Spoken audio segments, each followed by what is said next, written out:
All right, everybody, welcome to Winner in the Mailman. Tonight's edition, we have state runner-up Bridgeport girls basketball, Coach Dave Kuhlen, Coach Olivia Loomis-Goltl, and Ruthie Loomis-Goltl. And welcome onto the show, everybody. How are you guys doing tonight? Doing great. Pretty good. Oh, do you got anything to start with? Because there's so much to talk about. First off, congratulations to making it to the finals. So what was the experience like? I know that all of you went last year as well, but what was the experience this year? Any of you can answer. We'll start with Ruthie. Go ahead, Ruthie. I mean, it was awesome. That was our goal all year, was to be in the championship game. I mean, obviously we come in with the hopes of being champions at the end of it, but making it to the finals is where it all starts. It gave us the opportunity to win a championship, and you know, the group of girls that we did it with was awesome. So I'm really proud of what we accomplished this year. Coach Kuhlen, how blessed are you to have this entire team? I mean, not only Olivia and Ruthie, but I mean, the rest of the players on that team, everybody chipped in. I know these two get quite a bit of the, accolades from this team, but I know that there's quite a supporting cast behind them. Yeah, I mean, there's a lot of people that, after the game, a lot of other media members who said something to me similar to maybe this experience will help us, again, be ready for it next year. And my response to them every time was, I thought we were ready for it this year. We lost by 2 points. We played a really good team. And we're a really good team. That game could have easily went our way. If that game is played 10 times, how many would we get? We might get 6 out of the 10. We might get 7 at least out of 6 or 7, I think. Yeah. So it just so happened that things didn't go our way at the end, and we were ready to be champions. And it takes a lot of different players in order to put yourself in that position. So we were not a 2-person group. We were a complete team, and we were ready to win a championship. And I guess it just wasn't our time. Olivia, do you have anything to add to that? I definitely agree. Like, I think all of us were ready. Like, we wanted it really bad. And I think like it could have gone either or way. And it was overall a great experience, and we're ready to go back there next year and have a different outcome. Definitely. And you guys are definitely built to go back there to win it. I mean, you're not just there to make it. You guys are definitely built to win this thing. And what was it? Hastings St. Cecilia, correct? Mm-hmm. Yep. That's a good basketball team. I know they got that big center, and they got, I think, one of the state's leading scorers was playing on that team. And you guys, their point guard she's going to UNK next year. And they've won. After winning this one, they've won 3 state championships in 4 years, and they're used to being there. That's pretty standard for them. So they're a good team, no doubt. We still feel really good about our team this year, and like we said, didn't turn out our way. Well, you definitely went toe to toe with them. A lot of times, you see a team that hasn't been there, hasn't had the experience in that kind of a game like that, and maybe not play their best game, but you guys went toe to toe, punched them in the mouth a couple times, and just came out a little bit short. And I know, were you watching social media during this whole thing? I was watching the actual game. Well, social media was absolutely blowing up for you guys, and the support in this community around here, not just Bridgeport, Scottsbluff, Gearing, Mitchell. Everybody was going crazy for you guys. What was the homecoming like? What kind of comments and stuff were you guys getting after this whole ordeal? I think the whole thing is just a testament to Bridgeport and just the whole Panhandle, because the support that we had, even physically in Lincoln, was just unreal. Like, we had more fans there than a lot of bigger schools that were in the area. And I think especially for girls basketball, that's really special, because sometimes girls sports don't get the recognition that they deserve. So I think Bridgeport and the rest of Panhandle and just Western Nebraska, like, we just received so much support, and we're really grateful for it. I mean, it completely changes the experience. So it was awesome. Olivia, what kind of response did you get? What kind of who, you know, coming across people and talking to people and looking at your social media and stuff like that? You know, how uplifting was that for you? It was really awesome because like we have like the greatest community in Bridgeport. And I mean, right after the game, I had people who graduated like 30 years ago coming up and being like, great job. Like, and it's just like so much different than you'd see in a bigger school. Like we had old people, like old alumni people coming up and being like, great game. And I mean, like I feel like you just don't really see that everywhere. You're making me feel old when you say 30 years ago. That's when I graduated from high school. So yeah, class of 1991, Mitchell High School. But, So I think to add on to that, sure. The support from the Panhandle, we all know what it's like. You know, we all know we're in the same boat. People in Eastern Nebraska, they don't know what it's like for us to have to go all the way to Lincoln. You know, that's not a small little deal, you know, and there's a lot of logistical things that you have to do in order to pull that off. And you basically, you know, you're living away from home for a week in the situation that we have, where just about everybody else that we were playing were going home every single night. They were practicing in their own gym and so on and so forth. We were having to find gyms. We were having, you know, to do all sorts of things that they don't have to worry about. But the cool thing about everything is that, you know, we were there together, we were fighting together, and we were bonding together and getting through this. And I think everybody who's in the Panhandle, you know, has been associated with a team at some point in time that has gone to Lincoln and has had to deal with all the issues that you have to deal with from, you know, making such a long trip. And they really appreciate the fact that we go there and represent well, because it's not easy. And the Panhandle teams get made fun of a lot because of a lot of the things that happen down there. And, you know, everybody thinks it's an even playing field, but it's not an even playing field. We've got a lot more challenges than what other parts of the state has to deal with.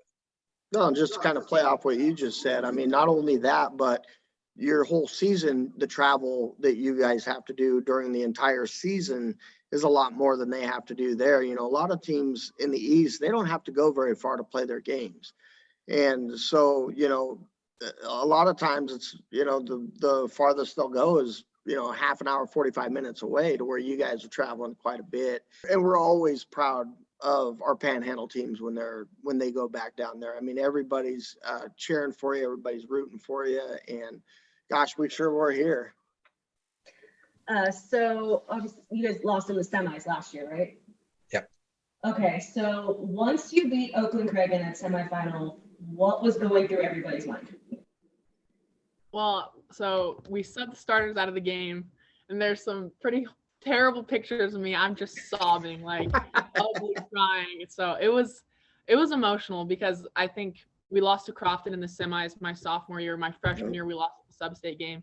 So for me, it was kind of just the realization, like, how hard, I don't think people realize how hard you have to work to be successful at that level at the state tournament. So seeing all of that come to fruition, where it was just like, we did it, we made it, like, this is paying off. We're playing in a state championship game on Saturday. It was really emotional for me, and I think for a lot of other girls too. So there was a lot of tears of joy on the bench and just after the game. Olivia, talk a little bit about in that semifinal game against Oakland Craig. Talk a little bit about that big run you guys had. I know it was tied there in the third quarter. Mm-hmm. It was a tied in the fourth, 53-53 in the fourth quarter. In the fourth, and you guys went on a 16-2 run to just kind of blow that thing out of the water. I think everybody was kind of watching, going, "Oh, well, this is going to go down to the wire," but you guys reached way down and found it, and ended up blowing them off the court. I mean, if you were just passing by and you just saw the score, you would have thought that it wasn't a game. But that was a pretty good basketball game, you know, for the first three quarters, correct?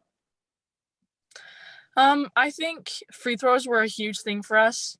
We started to get into bonus, and they were fouling, and we all stepped up and we all hit those free throws.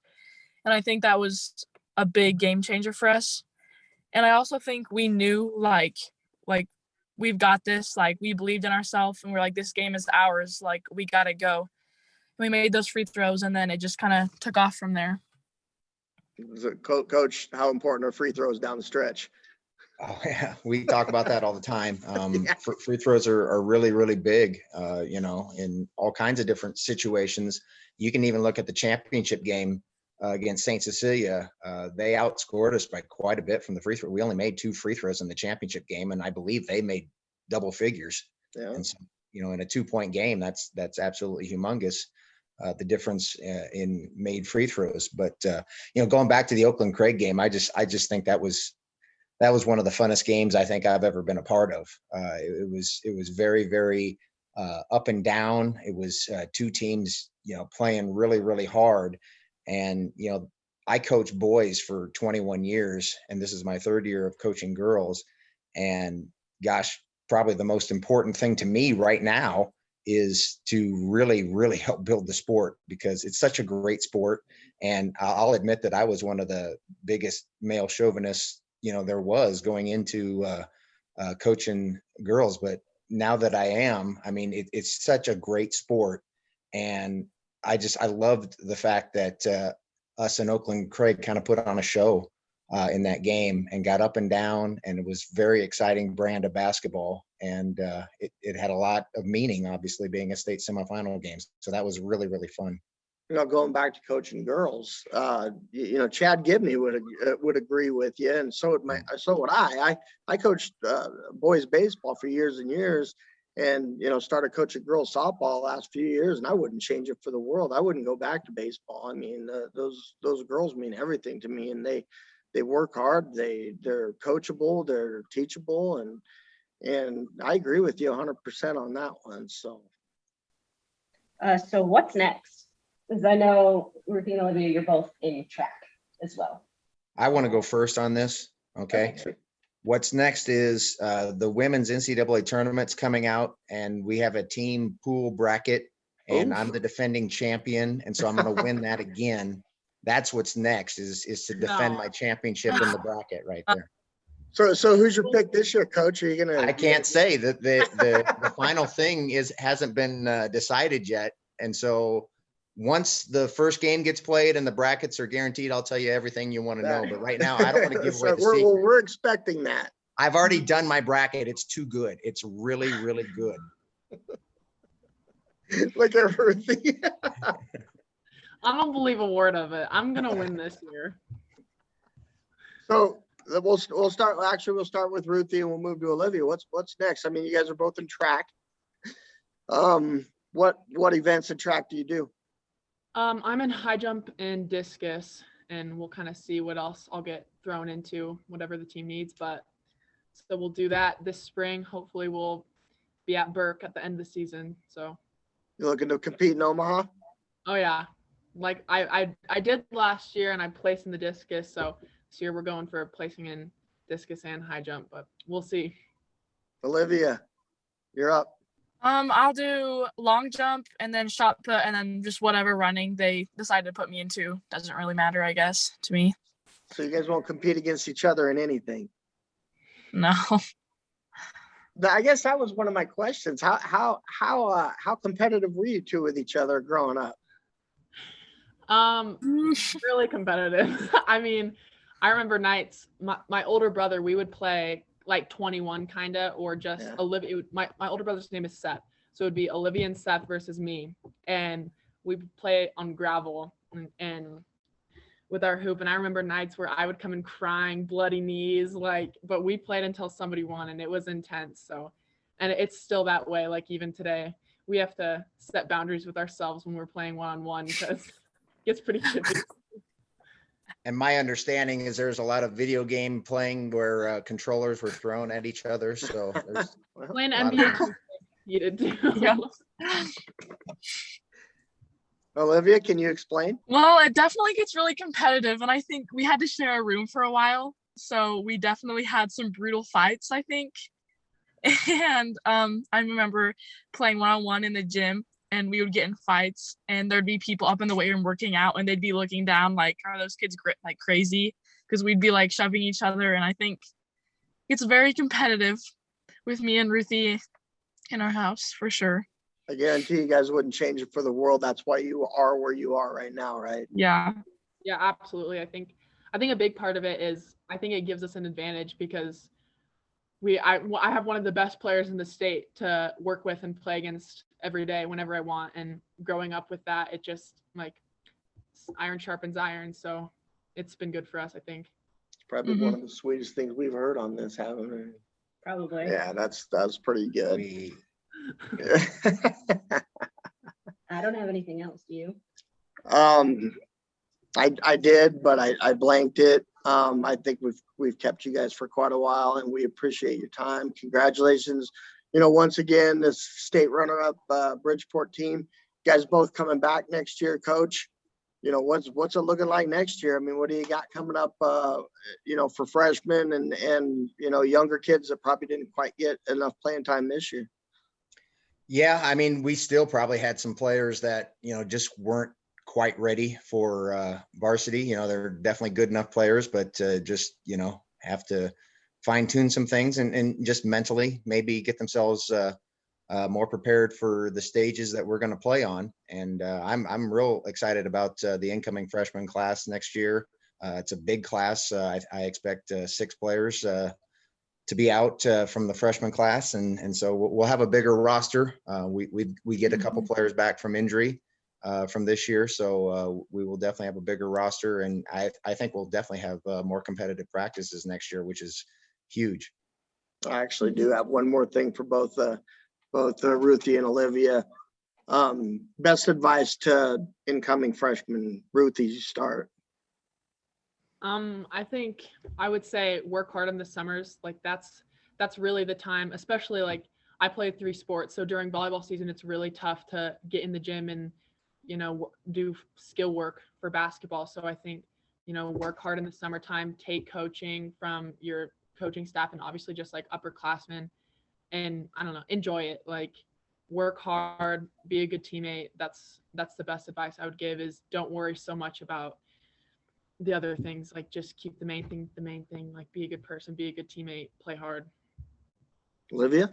I kind of agree with Ruthie. Well, Coach Dave Kuhlen from Bridgeport, Olivia and Ruthie Loomis-Goltl, thank you guys for joining us tonight on Winter in the Mailman. Good luck in track season this year. Good luck in the off season, Coach, and we'll be watching for you next year. Well, once again, thank you for joining us tonight. I know you guys are probably busy tonight, but for more sports coverage, you can go to starherald.com or you can pick up a print edition wherever you can find one, and we will see you all next week.